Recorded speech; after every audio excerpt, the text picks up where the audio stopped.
So we're gonna go ahead and select diagnose. We're gonna do the OBD. So this scanner does a broad scan. As you can see, we got one DTC in the ECU. Let's go ahead and find out what that is. We're gonna click read codes, and there we are, P0128. So this vehicle here is gonna need a thermostat. We're gonna go ahead and replace that.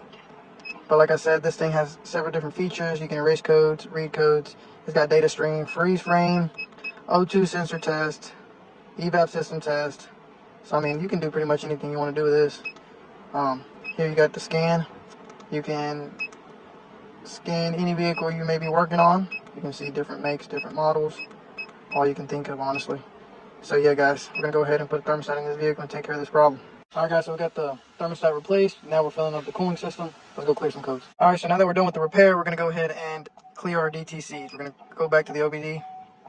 All right, we're gonna go to the DTCs. We're gonna go to erase codes. Yes, we want to clear them. Okay, ignition is on. Information has been cleared. All right, guys. Go ahead and start it up. Make sure that engine light is no longer present. As you can see, it has went away now. No more engine light. This car's ready to go. So yeah, guys, this scanner here is very compact. Has a lot of different features. As you can see, I showed you them. So click the link on this video. Go get you one of these. Definitely worth it. I'd recommend if you want to work on your own cars or whoever car you want to work on. But yeah, guys, it also gives you a recording option.